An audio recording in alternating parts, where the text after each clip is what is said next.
Hello and welcome to this second episode of CEO Insights.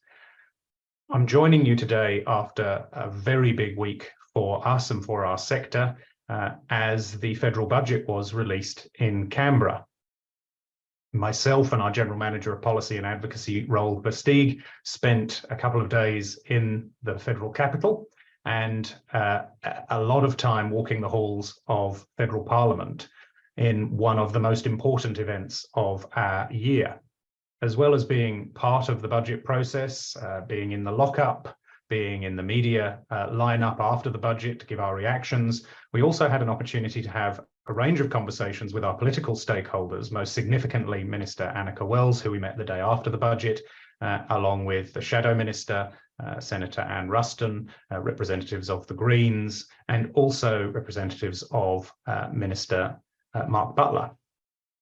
So our reaction to the budget has been pretty positive. We welcomed the federal budget's $12.4 billion investment into our sector, which will help to ease the immediate financial and workforce pressures being experienced by our members. There are a number of measures, and we've been putting out significant detailed information to members to help you to understand what the budget means, what's in it, what's not in it, the details that impact you. But I just want to talk through a couple of the areas that we were pleased about, the things that we think that our advocacy has delivered, and some of the things that are less positive, some of the areas where we still need to work concertedly to advocate to the government for change. We often hear feedback from you, our members, that you do want to understand more about how we advocate, what we talk to government and others about, and what that leads to. And I think this budget has provided us with a good opportunity to do that. There are 5 things that we are really pleased about out of the budget and that we consider to be advocacy wins for ACPA and for you, our members. The first is the full funding of the 15% work value case, which is going to improve the sustainability of our workforce. In particular, that is important because when we started with the work value case, when it was launched by the unions a few years ago now, there was no commitment from government at the time to fund any of it. We have now got to a point where the full 15% is being funded in one go on the operational date of the 30th of June this year, as are on costs. And on costs include all of the things that we have advocated for. And I think this is a really positive result. It will help our workforce, but it is also incredibly helpful for our sector to see that fully funded. Anything less than that would have been a disaster for our members, and we're very glad that that is not where we're at. The second success was the 12-month deferral of the implementation of support at home. Whilst we would all like to think that the new scheme would be ready for implementation on the 1st of July 2024, our members have been telling us for many months that that is simply not looking possible. And so we advocated to government for that deferral, and they have delivered on that. And it's really good to see that they were listening to the sector's concerns. We would rather see a 12-month deferral and get the programme right than try and implement it in a rush next year and not get it right and deliver worse outcomes rather than better for older Australians. Thirdly, we saw a much healthier level of indexation. Last year, we all remember, it was 1.7%, which is clearly nowhere near enough. This year, the combined indexation of an element of catch-up for last year, as well as indexation for this year, based on the advice of the Independent Hospital and Aged Care Pricing Authority, adds up to 5.7%. So whilst it's not meeting CPI at 7%, it is significantly better than it has been in recent years. And that is a result of us all being really clear with government that indexation has to be higher.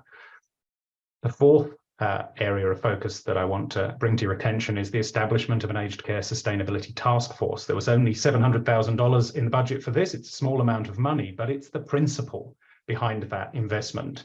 We are seeing for the first time a government say that sustainability, including the issue of consumer co-contributions, needs to be a focus for government, and we will be looking forward to hearing more information about what that task force will focus on, its scope and its membership.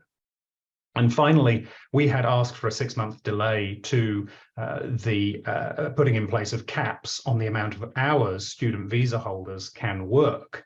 That cap was due to start from the 30th of June, reducing quite significantly the amount of hours that students can work in aged care.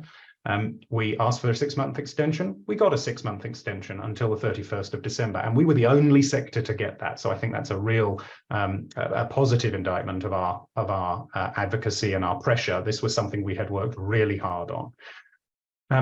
But what was not in the budget? So there wasn't a measure in the budget to really focus on the sustainability of our sector. We know this is a major concern for members. It's a major concern for us. Whilst a higher level of indexation and full funding for the 15% work value case is really helpful and it's really positive, it doesn't help with the historical underfunding of aged care, and we know that much more needs to be done. That's why you'll hear us focusing a lot of our time and effort in the next 6 months on that issue of consumer co-contributions, because without a grown-up and sophisticated conversation about that issue, we don't think we can have a sustainable aged care system. So you will hear more from us in the near future on that.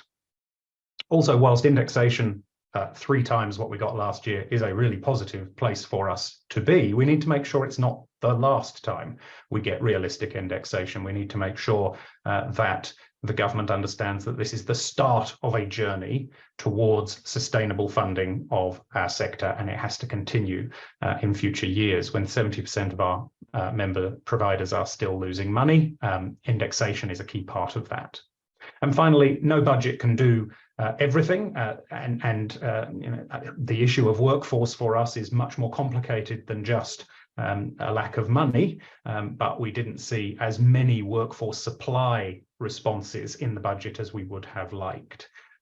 We saw some moves to make it easier to get people into Australia to work in aged care, but we know that workforce is still our #1 challenge as a sector, and it's going to become only more challenging when we hit 1 July with the 24/7 RN requirement and 1 October with the 200 minutes of care requirement. So we really need to keep advocating on that issue of workforce supply. It's going to take a long time to fix it, but we really need to focus on it. So that's just a snapshot of a very long week and a very long journey to get to that budget. But I do want to thank all members who gave us feedback about the things you really wanted to see us advocating on. I think the way ACPA is building its advocacy strength and the way we are building our team is starting to show benefit, and to see so many of the things that we and our members called for represented in this budget, I think is something we should all be really proud of. More work to do, as this budget has been described by some, lots to like, but more to do.